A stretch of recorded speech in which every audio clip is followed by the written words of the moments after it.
Hey guys, welcome back to my channel. So today we have this new topic called unsupervised machine learning. So without any further ado, let's just get into it. Before we start, let me just give you this small introduction as to what unsupervised machine learning is. So unsupervised machine learning, basically what it does is that you do not have the labels with you, right? So you just have the features, or you have the variables, or just the x values, and you do not have the y values. So what we do is that we try to find a pattern, or we find similarity and then dissimilarities between these features, and that is basically like the gist of why we do unsupervised learning. So let's just get into the whole point of it. So firstly,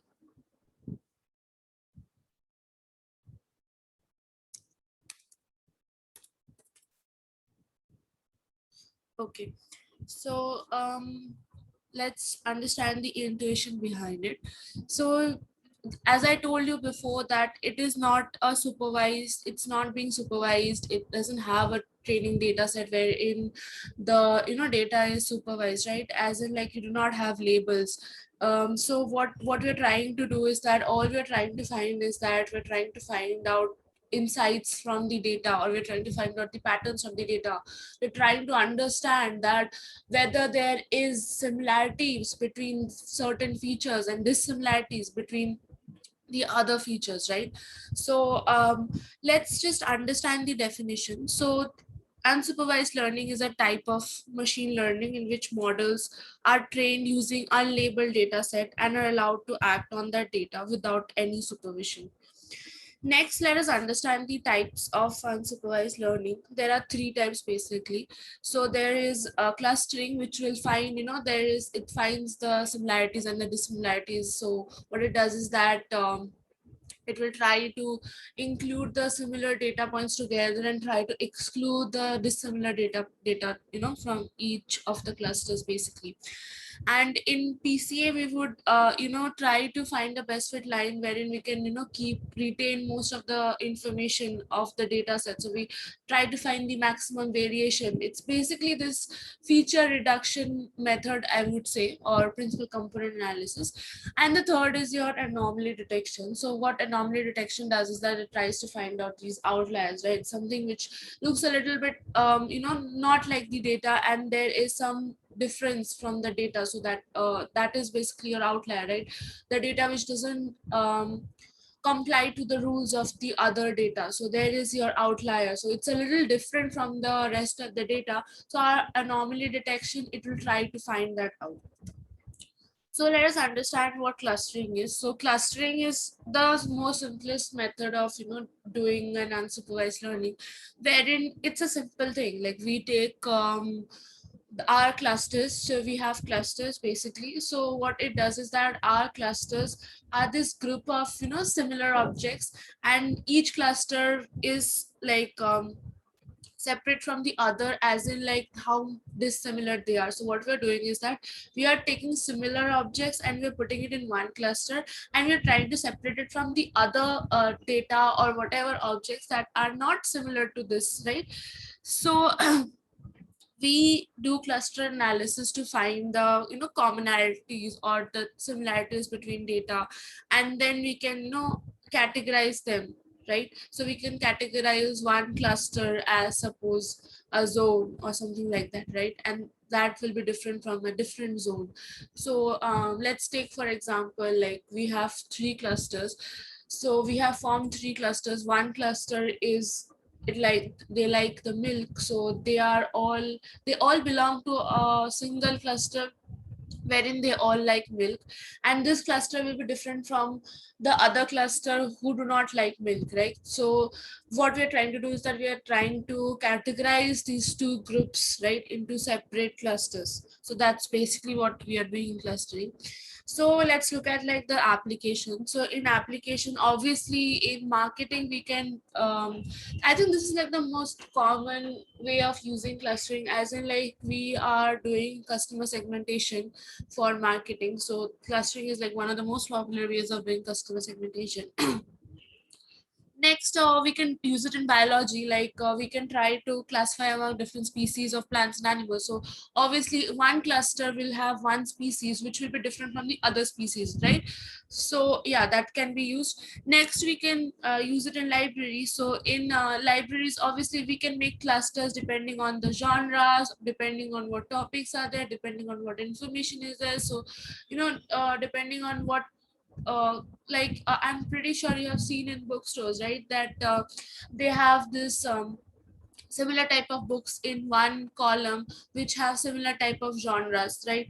So in the same manner, that genre will be different from the other genre, right? So in the same way, we can differentiate the genres from each other while we are adding similar books to the same genre. So next we can find out about the insurance. I was like, it's a very important method in insurance as well. So in this clustering, we can use it to understand our customers, what their policies are, and what kind of behavior a customer has, right?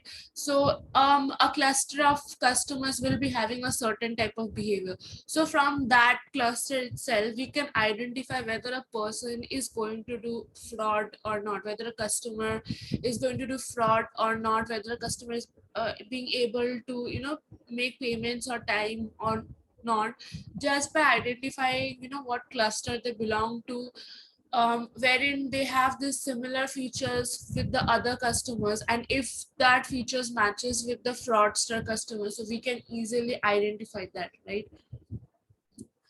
Let's look at the type of clustering. So we have k-means and we have hierarchical clustering. So in k-means, it's like the simplest form of clustering, right? So in k-means, just keep this in mind that we are making spherical clusters, right?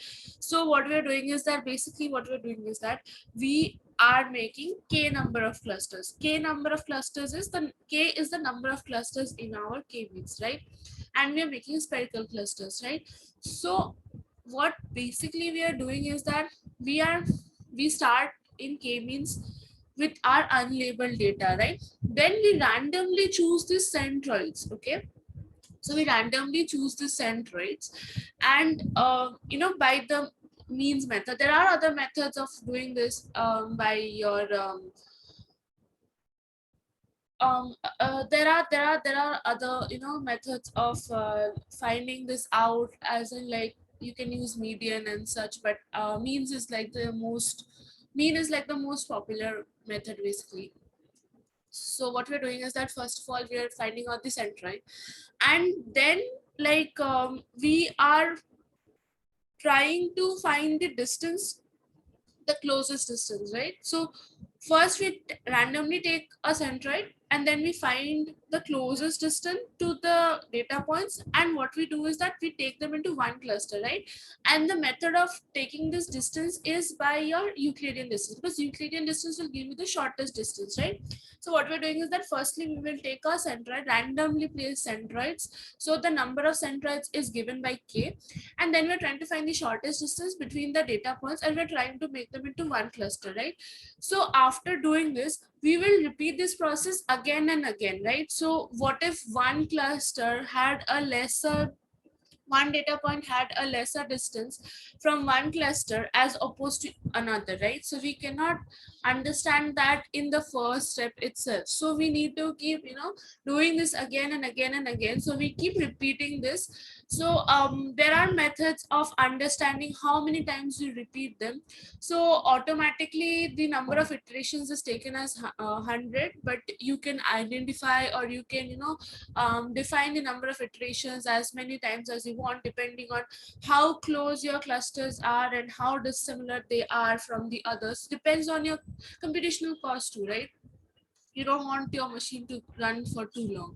So yeah, so that's what basically we do. So what we're doing is that we are finding the similar data points and we're making it into one cluster, and this data is different from the other data points. So how do you evaluate this, right? So how do you understand how good our cluster is? So there are different methods of doing this. So how do you understand you know the number of clusters that we are taking is correct. So the first and the foremost will obviously have to be the domain knowledge, right? So if you already know that how many clusters, like you already have experience in that field, so you already know how many clusters this data can make, so you already have knowledge about that, so that will come into view. Next, we can take the elbow method. So in elbow method, we use the sum of squared errors, right? So when we start to see that our sum of squared error has started to like reduce, significantly, that is basically when we decide that this is our number of clusters, right? So that can differ from person to person. And the third method that we can use is that Celote score, right? So Celote score, basically it goes from -1 to +1. So what it does is that, let me just give you like a small gist of it. So what Celote score or Celote method does is that it will try to find the similarities between one cluster.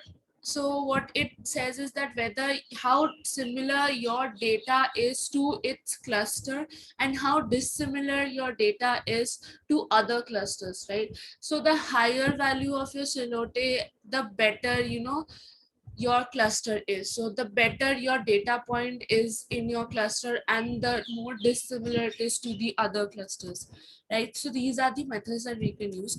Next, we have like hierarchical clustering. So in hierarchical clustering, it is like, it's not like K-means clustering. In hierarchical clustering, the order matters, right? So what we are doing is that we're taking this tree type of structure and it is called a hierarchy. Okay, so these are called dendrograms, right? And this tree like structures are called dendrograms, and the higher that we go on the dendrogram, the higher the hierarchy is of that cluster. So I mean, we can, there are two methods of doing this. One is agglomerative and one is a divisive, right? So let me explain to you what agglomerative clustering is. I mean, I think you can understand divisive after that. In agglomerative clustering, we start by taking this each data point as a single cluster. Okay, so every data point that we have is one cluster.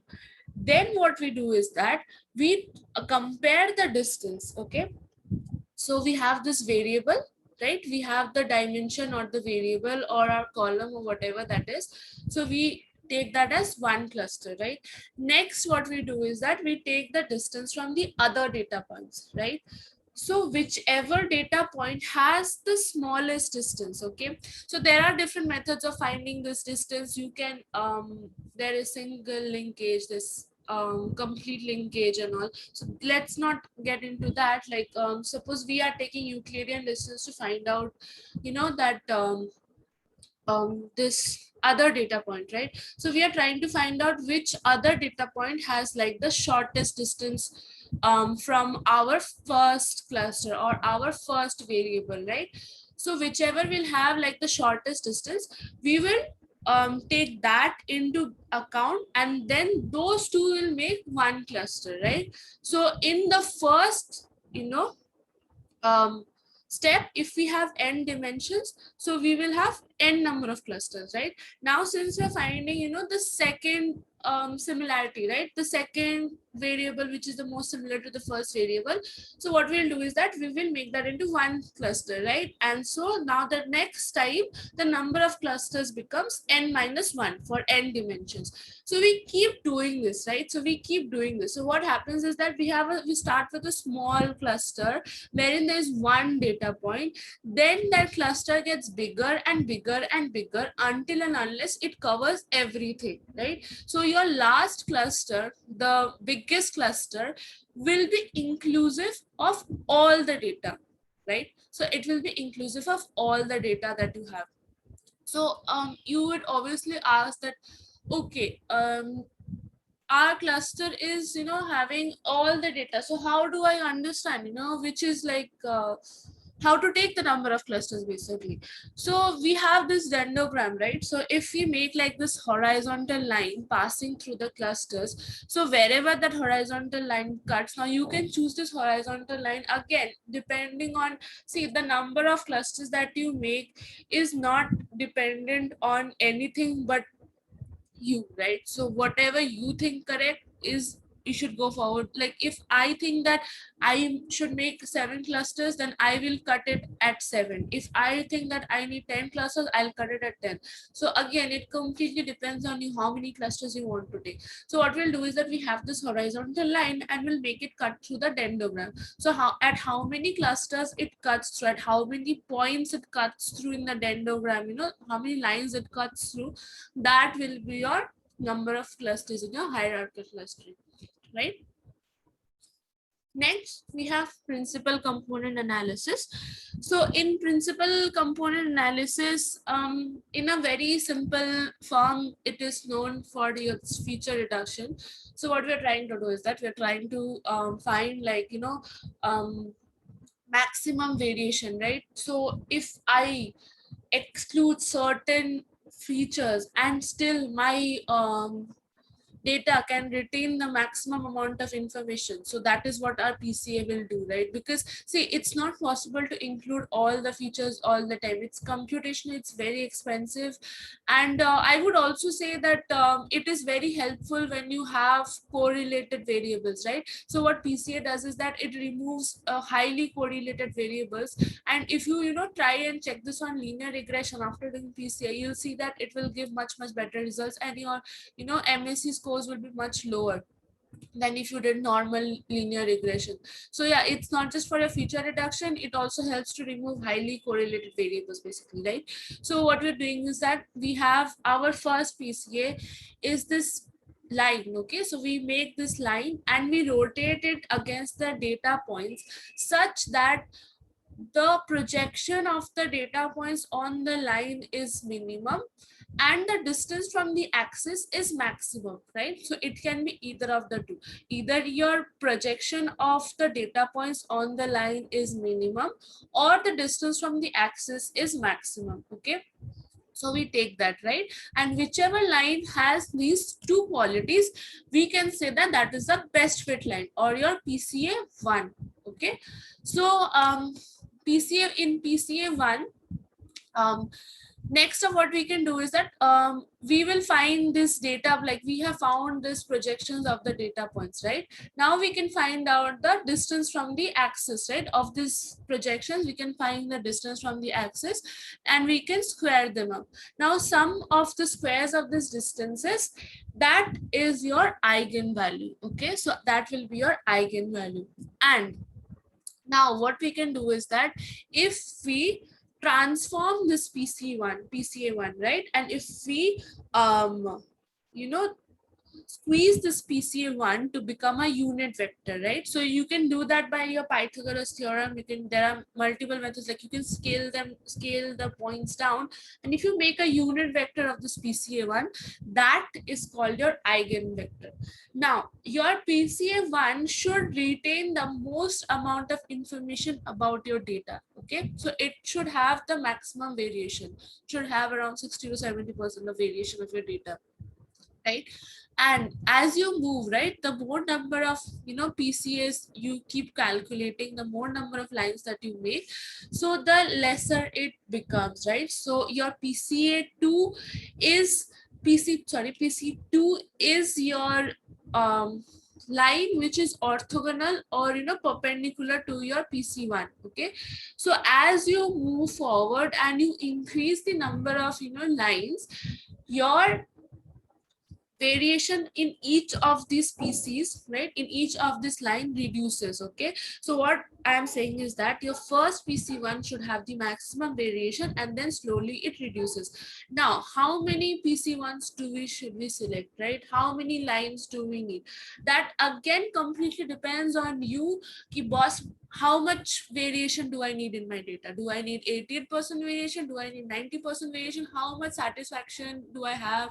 How much information can I retain? And that is like enough for me. So that completely depends on you, how many PCs ones you want to take. I would normally go with 88% of variation, but again, that's my personal choice. And you can do according to you, right? So let's just look at what we have written here. So principal component analysis is a statistical procedure that allows you to summarize the information contained in large data tables by means of a smaller set of summary indices that can be more easily visualized and analyzed. The underlying data can be measurements describing properties of production samples, chemical compounds or reactions, process time points of a continuous process, batches from a batch process, biological individuals, or trials of a DOE protocol. Next, the final one of our unsupervised learning is called your anomaly detection. Like I've already told you, anomaly detection is basically outlier analysis. So this is a step that we use in data mining. So again, anomalies are your data points which behave differently from your other data points, right? So if you're seeing, suppose like you have this sales column, right? And sorry, suppose you have this profit column wherein most of your profit ranges from $0 to $1,000, right? But then you have like this one profit which is around, $83,000 or something. So what my anomaly detection algorithm will say is that, ki boss, this is a outlier. Okay, so this is an outlier.